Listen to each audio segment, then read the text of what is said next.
The Tsaritsa, the cryo-archon of Sheznaya, is also the leader of the Fatui. For at least 100 years, he has been working on a mysterious plan involving the Genosis. Alongside her most trusted members, the 11 Harbinger, much of it remains unknown, but it believed to be tied to her goal of burning away the old world. What does she truly mean by that? What must she do to achieve it? And what drove her to begin this plan and when? There is still so much we don't know about her, aside from a few scattered details. So in today's video, I'll go over everything we learned in games so far, and then dive into my own theory and speculation. With Sheznaya just around the corner, only 2 or 3 patches away, this felt like the perfect time to talk about it. So let's begin.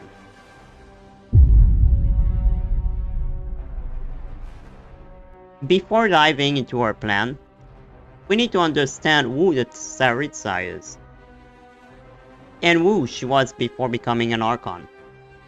Because yes, she wasn't the first to wield the power of Cryo. That title belonged to Monamakwa Sheznaya, also known as the Billet Tsar, who won his seat during the Archon War. It claimed the Cryogenesis. It's also believed he had another name, Bakasuko, and that he was, in fact, the father of the Tsaritsa, Anastasia Feodorovna. At some point during his reign, he began searching for a way to overturn the heavenly principle and create an internal paradise. This was likely influenced by mysterious and dangerous figures. A monk named Rauthvangi, who sought to rebel against the heaven for his own reason. So who exactly is that man?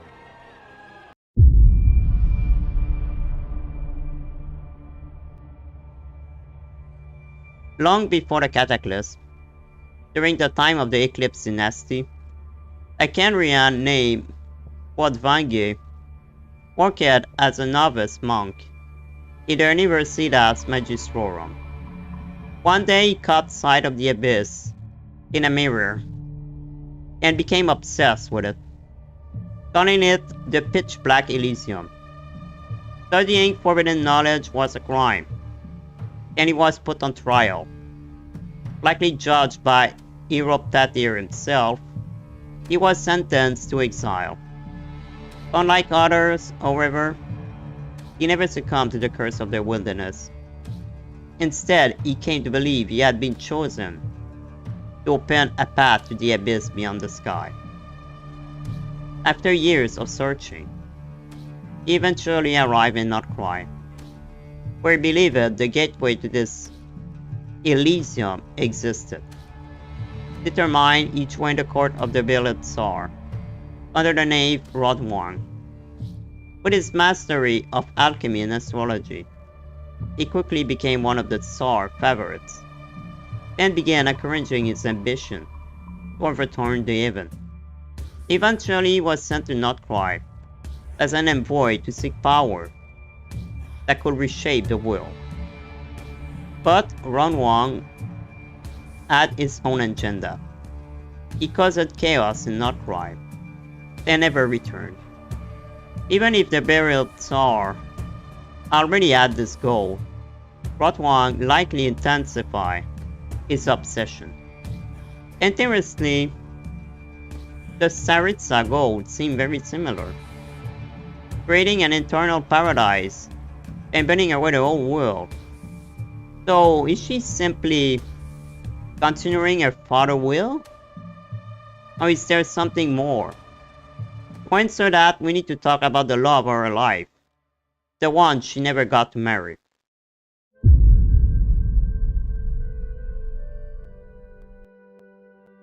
Not long after the War of Funerary Flame, a traveler from another world, Tsaritsa, arrived in Tevat. He journeyed through Isi Island and the land of Urlovia, and likely reached Sheznaya. Here where speculation come in. In Sheznograd, he may have met Anastasia Fedorovna, the Tsar's daughter. The two fell deeply in love, then he asked for her hand in marriage. The Tsar agreed on one condition, that Tsaritsa opened the gates of Volodya. Whether that referred to the abyss or Celestia, it was clearly tied to the Tsar's ambition. Knowing Tsaritsa was a third descender, he believed that he could succeed. At first, Tsaritsa hesitated, knowing the risk. The heavenly principle would never allow it. But when the Tsar threatened to send his daughter, instead, he chose to act. He entered the Forbidden Gate and paid the price. The heavenly principle killed him. Afterward, with the help of a mysterious one who came after, his body was split into the 7 Genosis, part of the Heaven plan. Some believe Ikamonen carved the 7 Genosis, and it's implied that he is the heavenly principle. However, I don't think it is the case, as he apparently already called by the name of Fane.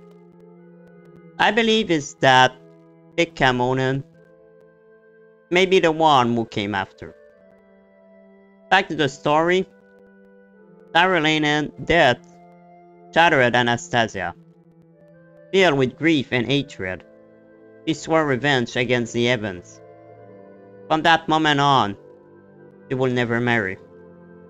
He likely began working alongside her father to achieve his goal. But everything changed during the Archon War. When the beloved Tsar became the Creo Archon, he realized something horrifying. His Genosis contained part of her lover's soul. That's when her resolve truly hardened.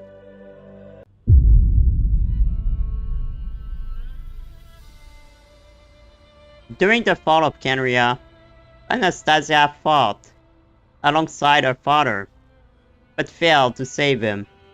In fact, I believe she may have left him to die, or even struck the final blow herself to take his place. She then witnesses the Shade Renova cursing the people of Kenria. Perhaps she considered attacking, but held back, knowing she wasn't ready. After the war, she met Piero, a survivor who also despised the heavens. She recruited him, and together, they returned to Sheznaya. Now crowned as a Tsaritsa, he began reshaping the nation. He cut ties with the other Archon, and dealt with internal resistance, especially from the Snowland Fae, who refused to recognize her rule. But she pushed forward. She turned Notkrai into an autonomous region, for the Light Keepers charged to protect against the Abyss. She then declared self-governance to Port Belavondai, oppressed by poverty and subjugation by the Fae ruling class. The Fae, of course, attempted to quell the rebellion. It is at that moment that she established her own personal army, the Factory, with Piero as its leader. Those who opposed her were eliminated. Now weak, the Fae Princess had no choice but relinquish their princely titles. To ensure no one rebels again, she strengthened the Factory by ordering them to build a new fortress near Sheznograd, named Glupov. She dismantled the Fae aristocracy and replaced it with the Sheznaya wedge. I'm pointing I, Ivanovna, and made G of the extended circle as the first mayor.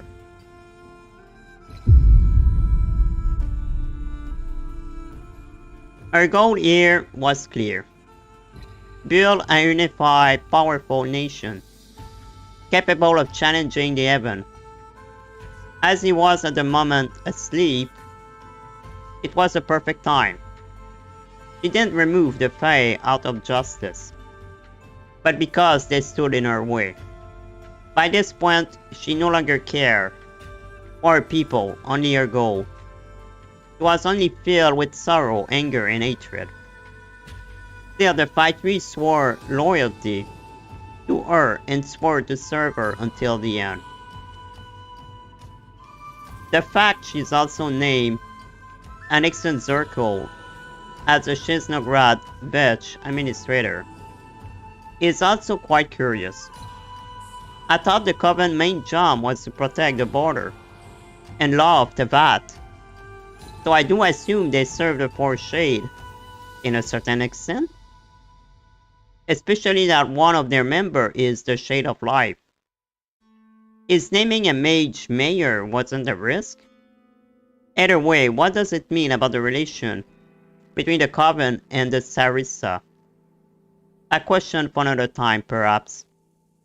With full control and the Phi-3 at their command, she moved to the next phase, gathering the Harbinger.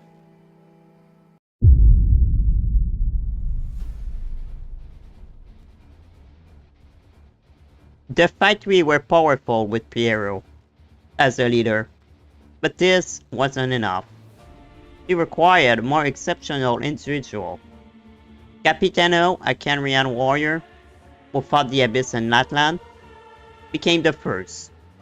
Dottore Zendik, recruited in Sumeru, a man who loved experiments that are mostly linked to the gods, became the second. Columbina Kutar, chosen for mysterious power, became the third, with a promise of a second home to her. Scaramouche, manipulated by Dottore to hate and despite human, became the sixth. Sandrone, a puppet created by Alain Guillotine, became the seventh after his death, taking all his research with her. The fourth Harbinger was Kukabena, who was tasked to taking care of House of the Art. It was a place where orphans were raised, and once grew up, those were deemed to have potential were enlisted in the Phi-3. She was, however, being killed by an orphan named Pirere. Because she wielded the Crimson Moon power, the Tsaritsa pardoned her and promoted her as Kukabena replacement, bestowing the name Arlecchino. Pulcinella, the mayor, became the fifth. Little is known about him aside that he is the one who recruited Ajax into the Phi-3 as the last and 11th Harbinger, Tartaglia. He's also working closely with Piero and Pantalone, the ninth Harbinger, on Project Suja. Pantalone was controlling the Tevat economy. He was born into poverty and never got a vision, thus he despised the gods for it, which made a perfect candidate for a plan. Finally, we have the 8th, Signora, once a student of Sumeru.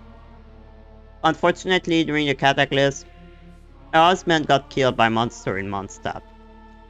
Full of hatred, rage and grief, she used her flame to cleanse them, burning her entire body in the process. Piero found her and saved her by giving her a cryo delusion to suppress her flame. She then became known as La Signora, the 8th of the 11th Phi-3 Harbinger.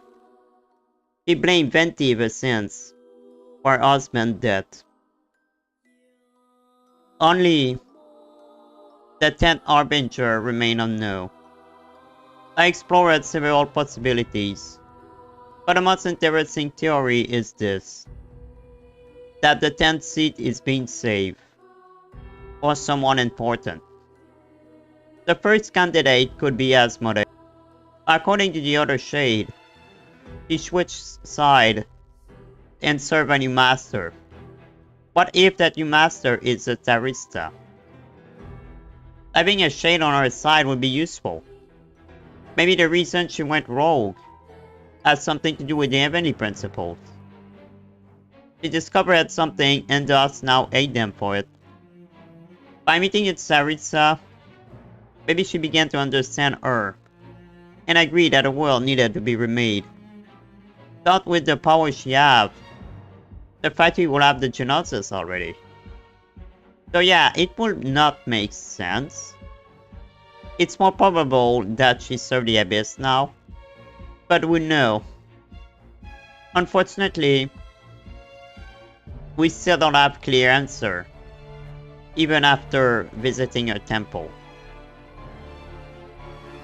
The second candidate I see is the Traveler sibling. Like the Tsaritsa, he want to destroy the Heavenly Principle, to avenge Kenria. With the Loom of Fate, he want to rebuild the entire civilization, which not too far as a Tsaritsa goal. During his Earth travel, he went to Sheznaya at some point and probably met the Tsaritsa. By living in Kenria for years, surely she or he knew Hero and Capitano. That would make sense for them to work together. Surely they will refuse someone who want to restore the nation. I think GE will make a perfect Harbinger. The problem with this is that GE worked with the Abyss Order, and the factory are enemy to the Abyss. Also, if really the sibling was an Harbinger, surely the Traveler would have known at this point with the connection we have with the factory. Unless she's a secret that only the Tsaritsa and Piero know. But I doubt it. My third theory is us, the Traveler. When we will go to Sheznaya, we're gonna meet the Tsaritsa and learn that the factory goal may not be that bad. After everything we know so far about the Heavenly Principle, surely they will come to an understanding. And as half of them are our friends, the Tsaritsa would probably want us on our side. The way I see it now, especially after Notcry, there's no reason to be enemy with the factory anymore.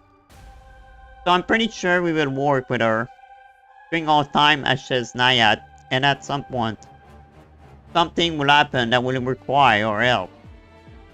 As a reward, she will offer us a place among the Harbinger. Little similar when we got our name to Mani in Natlan. We may got our own Harbinger title. To be honest, it would be cool, and among my three theories, this one make more sense. However, there is someone else that could have the 10th Harbinger, and that's Sarulane himself. But how could it be possible? He's dead. Well, yeah, but maybe not for long. I think one part of the Tsaritsa plan is to bring him back to life. Let me explain.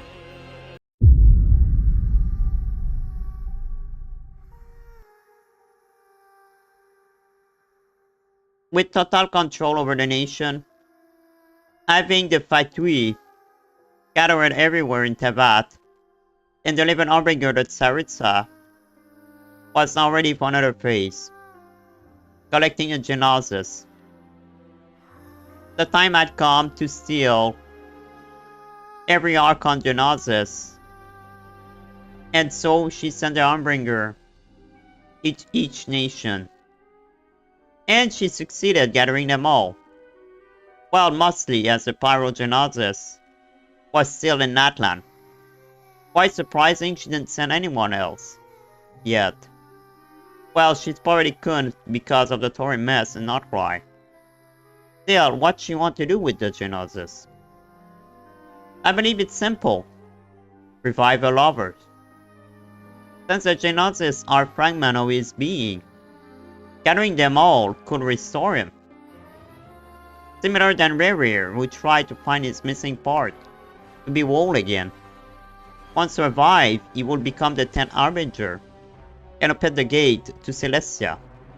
From there, the Tsaritsa will launch an assault on the heaven, destroy the Heavenly Principle, and create a new world, an Elysium, free from divine control.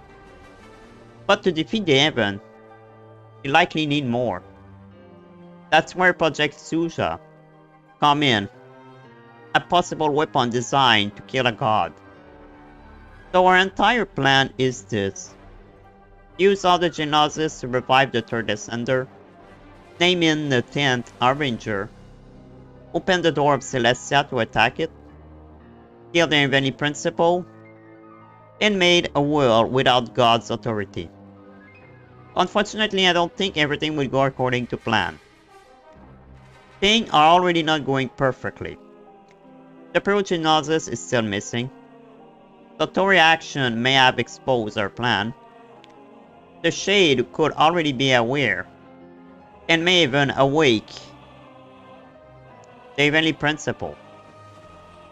At some point they will intervene, like they said in God Limits.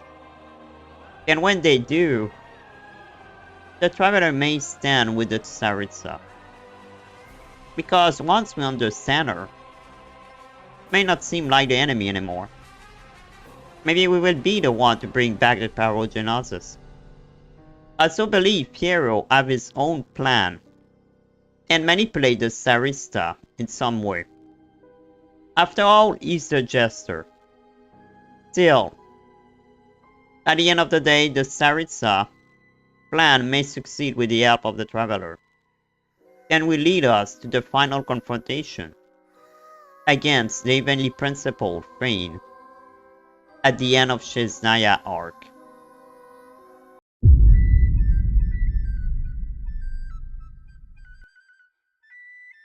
That's everything we know so far about the Tsaritsa, along with my theories on her true goal. But what do you think? What is she really planning? Let me know in the comments. Also, if I forgot to mention something, please let me know too.